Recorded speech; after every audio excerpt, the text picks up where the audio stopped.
Hello, welcome and thank you for joining another episode on the Aldo Moto YouTube channel. So today I'm going to be talking about taking the SCR950 off-road.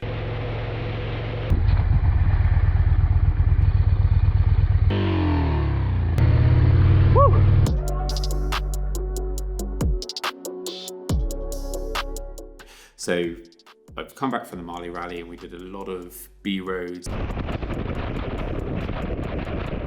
A lot of some gravelish roads and some really bad weather across the Yorkshire Dales.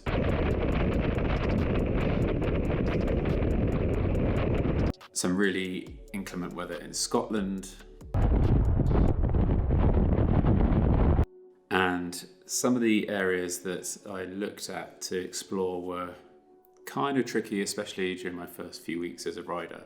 So the SCR950, built as sort of a hybrid between a cruiser and a scrambler. So the cruiser at the front end from the Yamaha Bolt and the back end is sort of a scrambler style, and having the SCR Scrambler 950 title, you assume that you should be able to take it off-road.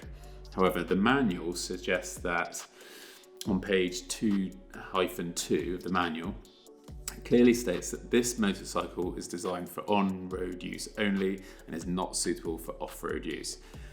But having done a couple of the sort of the gravel tracks on the Mali Rally, I thought actually let's take it off-road, and there's a small section in Surrey where I've been before, and so I could take it off there and see what it felt like in terms of, I've got crash bars on the front, so a little bit protected, and my first time off-road at all, so we'll see what happens.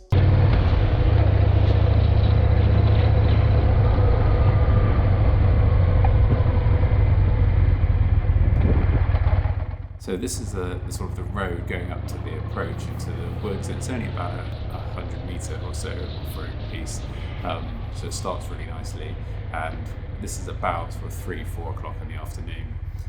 So this is the start of the mini track. So it does say unsuitable for motor vehicles going down it. So this was okay, this piece, so it's getting a little bit sticky here, but I wanted to practice at slow speeds, standing up, sitting down, seeing how that works for me. And I thought this should be manageable. So it starts getting a little bit sticky around here, a little bit more rain. We did have rain for about 24-40 hours before this, so you can see the puddles here, but I thought I'd just try and use it in a safe environment and try the whole bike out to see how it suited. So navigated through that section, no problem at all. And I thought, okay, so I'm pretty off-road qualified now, surely. So here we start getting a little bit deeper crevices where the tyre tracks have been for, I'm guessing, either the off-road vehicle or some sort of reserve vehicle. And so I'm stood up at this point. So when you see the wing mirrors go out of the picture, I'm stood up. So this bit was a little bit more challenging. So I stopped to just try to see if I can navigate my way around it. So I didn't know how deep that was. I didn't really want to get stuck in that, and sort of got around the side of it, which is fine, and then through this last bit. And this is where I got initially stuck, and had to rock the bike a little bit to get the back wheel in. And to get some grip on the back wheel. So I'm probably doing this all wrong, so please do comment and tell me what I need to do apart from obviously an off-roading course. So this middle section, again, fine, and now we start getting to proper, deeper, gorgy bits in the road, and I thought I'd just take it a bit more speed. But one thing that I definitely am guilty of is not going fast enough during this, I think, to keep up that momentum going through more difficult areas. So again, chosen this area to try and practice, and this is where I think I banked the bike slightly, so I had to rock it to get it over it, and the more accelerator I put on, the more the bike started twisting round to the side. So again, I'm almost sort of perpendicular now to the road. So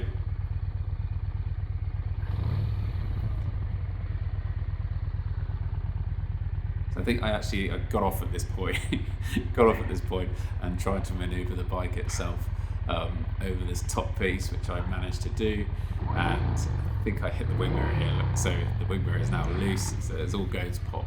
So it's really annoying that wing mirror has got like a double nut on it, so it's really difficult to tighten back up if you don't have the necessary tools with you at the time, which was really annoying. So I ended up taking it off and put it in my rucksack to take home. So tried to get up out the bank because I was conscious that I was breaching the bike a number of times, and then again got stuck on this bit as well. So pushing around this bike as well is really hard work. It's my first time obviously doing anything like this, but pushing the bike around when you're not using the engine power is really tough. And this is not a light bike either. This is where I think that in anything more than a foot, I think the ground clearance, half foot to a foot, the ground clearance is really going to struggle. But I'm glad when it was taking it through this sort of terrain to try and I was so happy to get out of that bit, going forward. So it was just horrible. Again, tried to fix the wing mirror, which wasn't happening. So that was a good lesson for me as well on how to actually attach these wing mirrors. I thought just tried to spin it around to tighten it, but I didn't know it had a double bolt on it. So anyway. So up and running again and going on the side bank. I've had my experience of getting stuck in the gorge, so this started to dry out a little bit more now. And then I'm home free, very happy to be back on this much harder road, and I'm off to go and refuel the bike and go head home. But I'm really glad I did that bit because it was really interesting to look at the bike in a different light. I know it's not obviously an off-road scrambler, but I thought I'd want to test it in a safe environment and test myself in a safe environment to see what I could do. So it's a small introduction to any type of green laning. I wouldn't call it off-roading per se, but it's definitely where my appetite for wanting to do a bit more of a course on off-roading. So I'm going to look at the Triumph. I think the Triumph do a 2 or 3 day next to the BMW garage, 2 or 3 day in Wales for next year, hopefully COVID allowing. So I hope you enjoyed that small little clip about the SCR950. If you've got any questions, please say, and I would love to know of any other courses as well that you recommend that I should go on. So thanks very much for tuning in, and please hit subscribe, and please do share this content with anyone you think would be interested. Thanks very much.